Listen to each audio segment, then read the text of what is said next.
என்ன ஆட்டு பேச வைக்கிறேனா? ஆமா, ஆட்டை நான் பேச வைக்க போறேன். ஆடு பேசுறது ஓஜி கேட்கலாம் வந்தீங்களா?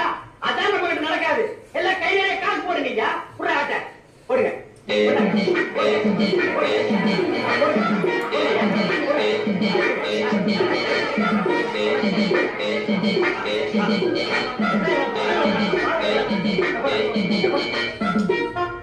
எல்லாம் ஜோரா கை தட்டுங்க. பேசுங்க.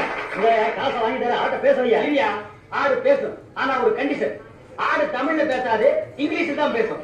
ஓஹோ, வெள்ளக்காரனுக்கு பொறுத்து போல் இருக்கு. யோ, இங்கிலீஷா தமிழா ஏதோ ஒண்ணு பேசையா கேட்போம். இல்லையா, இங்கிலீஷ்ல பேசும். ஆனா ஒரே ஒரு வார்த்தை மட்டும்தான் பேசும். அதுக்கு மேல பேசவே பேசாது. மகாலட்சுமி, ஏப்ரலுக்கு அடுத்த மாசம் என்ன மாசம்மா? பாத்தீங்களா, ஆடு இங்கிலீஷ்ல பேசிடுச்சு.